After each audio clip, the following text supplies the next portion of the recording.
So welcome guys, today is my new vlog. आज मैं अपने व्लॉग में अपनी पुरानी कुछ कुछ कहानियों के बारे में बताने वाला हूँ। जब मैं एट्थ में था ना, एट्थ क्या, जब मैं छोटा था, first second third fourth fifth six seventh eighth ninth ninth तक मेरे को हर टीचर कहती थी कि इसका कुछ नहीं होने वाला भाई, ये नालायक है, रद्दी बच्चा है, ये पढ़ने और लिखने वाला है नहीं। मेरी उस टाइम एक दुकान थी तो टीचर यही कहती थी। फिफ्थ तक टीचरों को पता था, क्योंकि हमारा स्कूल पास में ही था, कि भाई ये कुछ नहीं करेगा, ये अपने पापा की दुकान संभालेगा। और जब छोटे छोटे बच्चे थे, छोटे छोटे बच्चे कहते थे, मैम उधर भी तो प्लस माइनस करना होता है, ये तो गलती वहां भी करेगा। ये फिफ्थ से पहले की बात है, ठीक है। हमेशा, एक तो मैं खुद नहीं पढ़ता था वैसे, और कभी टीचरों ने मेरे को मोटिवेट भी नहीं करा, ठीक है। तो ये है मेरा एट्थ का रिपोर्ट कार्ड, जो कि फोटोकॉपी है, काफी फटफटा गया। मैं दिखाता इसमें कि मेरे ग्रेड कुछ ऐसे ही है, E, B, B, C, E, ठीक है।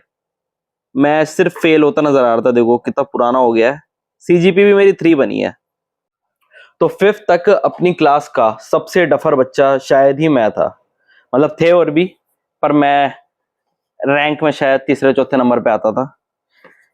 पर उसके बाद क्या हुआ, सिक्स्थ में मैं हो गया फेल। और मेरे को उम्मीद थी, सिक्स्थ में होती है नो एजुकेशन पॉलिसी, सिक्स के नाइन्थ तक होती थी उस टाइम पे नो एजुकेशन पॉलिसी, यही होती थी ना अंकित? कि हर कोई पास हो जाएगा नाइन्थ तक। तो एक दिन मम्मी का फोन आया, मैं नानी के घर पे था, कि गौतम फेल हो गया तू। मुझे लगा मम्मी कर रही है मजाक, मैं हंसने लगा। मैं कहा अच्छा फेल हो गया, चलो कोई नहीं। फिर क्या हुआ भाई, स्कूल के जैसे जैसे छुट्टियां खत्म हुई और नई क्लास का सेशन चालू हो गया है। भाई मेरे को उम्मीद थी, मैं बैग लेके निकल रहा था, मम्मी अब पीछे से बोलेगी अरे जाके ना सेवंथ क्लास में बैठ जाइयो, तू पास हो गया। मैंने कहा मैं निकल गया बैग लेके, मम्मी ने कुछ नहीं बोला भाई। मुझे लगा बस में जा रहा हूं मैं स्कूल की, मुझे लगा अब मेरी बहन बोलेगी कि सेवंथ क्लास में बैठ जाइए, मम्मी मजाक कर रही थी, तू पास हो गया।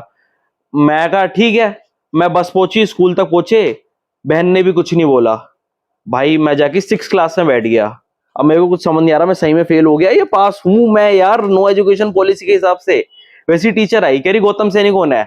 मैं कहा अब तो टीचर पक्का बोलेगी बेटा खड़े हो जाओ, जाओ सेवंथ क्लास में जाओ। मैं खड़ा हुआ, मैं कहा मैम गौतम सैनी। कह रही बेटा सेक्शन चेंज हो गया तुम्हारा, पहले तुम बी सेक्शन में थे, अब तुम डी सेक्शन में बैठोगे। मैं कहा बहन जो अब तो मैं फेल हो गया, ये पक्का हो गया था। मैं गया डी सेक्शन में बैठ गया, ठीक है। फिर आई मेरी, फिर अगले साल मैं सिक्स में पास हो गया। पढ़ा मैं उस साल भी नहीं था, सिक्स में पास हो गया। फिर सेवंथ में मेरी आई कुछ 3 सब्जेक्ट में कंपार्टमेंट। भाई कंपार्टमेंट के पेपर दिए जैसे तैसे मैं पास हो गया, ठीक है। एट्थ में आई मेरी 4 सब्जेक्ट में कंपार्टमेंट। एट्थ में आई मेरी 4 सब्जेक्ट में कंपार्टमेंट। जो मैंने अभी रिपोर्ट कार्ड दिखाया था ना पेपर वाला, वो एट्थ का था। मैं 4 पेपरों में फेल था। यहां तक कि एक स्कूल में एक पेपर था विपी। विपी में क्या होता था, हमें आर्य समाज के बारे में बताया पढ़ाया जाता था। उसमें 4 सेक्शन थे हमारे एट्थ में, 4 में एक बच्चे को भी फेल नहीं था, अकेला मैं था जो उस पेपर का कंपार्टमेंट पे, मतलब उस पेपर की कंपार्टमेंट लेके आया था। तो टीचरों ने उसका कंपार्टमेंट का पेपर ही नहीं बनाया, वो पेपर तो मैंने दिया ही नहीं, मेरे को डायरेक्ट पास कर दिया खैर उसमें। फिर क्या हुआ, भाई एट्थ निकल गई, नाइन्थ में मेरा स्कूल चेंज करा दिया घर वालों ने।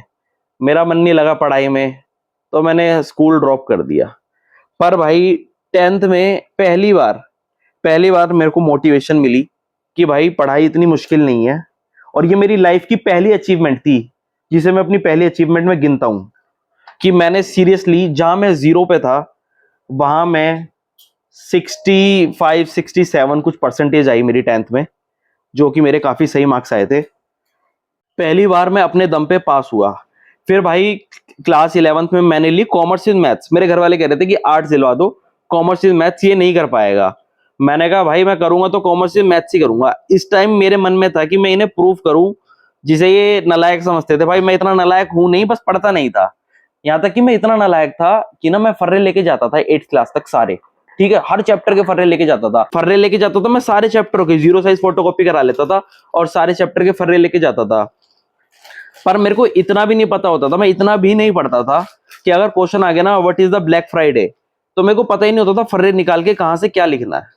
मैं बिल्कुल नीलबट्टा सन्नाटा था। पर 11th क्लास से मैंने कॉमर्स से मैथ्स ली। मेरे मार्क्स 10th में इतने अच्छे नहीं आए थे जितने आने चाहिए थे, जिसके हिसाब से कॉमर्स से मैथ्स मिल जाए, क्योंकि सबको पता होगा 10th के बेसिस पे आगे वाली स्ट्रीम मिलती है, साइंस मैथ्स ये सब।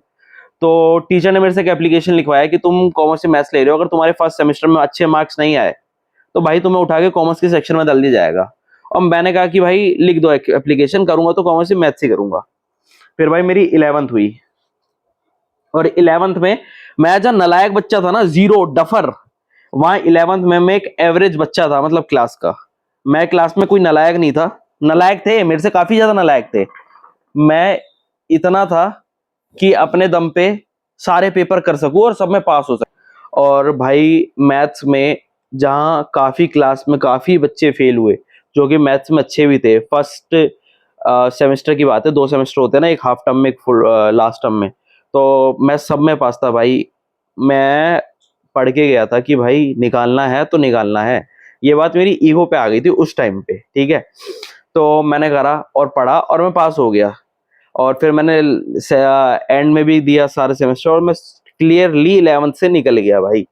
फिर आई 12th की बारी। परसेंटेज कितनी बनी 11वीं में, बता दे। परसेंटेज मेरी कुछ 75% बनी 11वीं में। फिर आई 12वीं की बारी, ठीक है। 12वीं में पढ़ा और 12वीं में भी मेरे अच्छे खासे मार्क्स आए। तो भाई ये मेरा 12वीं का सर्टिफिकेट है, सिर्फ और सिर्फ मैं मार्क्स दिखाता हूँ, ले और कुछ मत दिखा, ले एक मेरी शक्ल दिखा दे और ये मेरे वो दिखा दे, ग्रेड्स दिखा दिए तेरे भाई। ग्रेड्स दिखा दिए। तो भाई ये पहली बार था, मतलब ये तीसरी बार था जब मैंने खुद से करा और पास हुआ। मतलब भाई इससे, इस कहानी से बस मैं ये बताना चाह रहा हूँ कि कोई भी काम ऐसा नहीं है, अगर तुम उसमें पूरा दिन झोंक दो, पूरा टाइम झोंक दो, तो तुम कर सकते हो भाई, चाहे कुछ भी हो, A to Z चीज। क्योंकि मेरे को जब मैं था ना 9th तक, मेरे को ऐसा लगता था ईशान अवस्थी तारे जमी का और गौतम सैनी एक ही है भाई। पर जब मैं पढ़ने बैठा ना तो मुझे लगा पढ़ाई इतनी मुश्किल है नहीं जितनी मैंने बना रखी है, जितनी मैंने सोच रखी है। कई बार मैं बी को डी लिख देता था जब छोटा था, सेम वही प्रॉब्लम। सत्य वचन ये है, तुम्हारा बेस कितना भी खराब हो पर जब कम बैक कर हाँ, सकते हो। जब तुमने ठान ली पढ़ना है तो पढ़ना है। अब मेरे कॉलेज का बीकॉम भी हो गया है, ठीक है। मैंने 12th में मेरे मामा ने मेरे को एडवाइस करा कि साइंस स्ट्रीम से पढ़ ले। तो मैंने 12th से NIUS से भी पढ़ाई करी और उधर से भी साइंस स्ट्रीम से पास करा। और परसेंटेज भी बहुत अच्छी आई। हाँ, उधर की परसेंटेज भी बहुत अच्छी है। और अब मैं बी फार्मा कर रहा हूँ और कॉलेज मेरा खत्म हो गया, और बी फार्मा के साथ साथ मैं ओपन MBA भी करने वाला हूँ। तो बस भाई सारा खेल उम्मीद का है। जब तुमने उम्मीद छोड़ दी तो तुम्हारी कश्ती डूबेगी डूबेगी, और जब तुमने उम्मीद बनाए रखी तो भाई कुछ भी हो जाए, कुछ भी हो जाए, तुम तैर के निकल ही जाओगे। आज जैसे कि मैं डेली व्लॉगिंग कर रहा हूँ, मेरे को उम्मीद है एक ना एक व्लॉग, आज नहीं तो 1 साल बाद, 1 साल बाद नहीं तो 2 साल बाद, 2 साल बाद नहीं तो 3-4 साल बाद, कोई एक व्लॉग तो ऐसा होगा जो मैं तीर मार रहा हूँ कहीं जाके निशाने पे लगे और मैं वायरल हो जाऊं। या फिर जो मैं रील बना रहा हूँ, कोई ऐसी रील ऐसी जाए जिससे मेरे को फॉलोवर्स इंस्टाग्राम पे हर चीज मिले। तो पढ़ाई करनी, देख पढ़ाई करनी है करो, वो तुम्हारी इच्छा है, और तुम्हें कहीं और इंटरेस्ट है वो चीज करनी है तो करो, पर ऐसे करो कि भाई फाड़ दो तुम उस चीज में। कम से कम ग्रेजुएशन तो कर ही लो। हाँ ग्रेजुएशन, देख वो तो है, ग्रेजुएशन तो करो, उसके बाद तुम्हें जो करना है वो करो। और घर में अगर आर्थिक स्थिति अच्छी नहीं है तो भाई फिर तो जॉब करने के अलावा कुछ है नहीं, पर जॉब के साथ साथ तुम कुछ और भी कर सकते हो, ये तुम्हारे ऊपर है। तो सिर्फ आज के लिए इतना ही। Thank you for watching this vlog. बस मैं यही बताना चाहता था मेरी क्या कहानी थी, मैं कैसे नालायक से लायक बनो। लायक बना। हाँ, so thank you for watching this vlog, bye bye.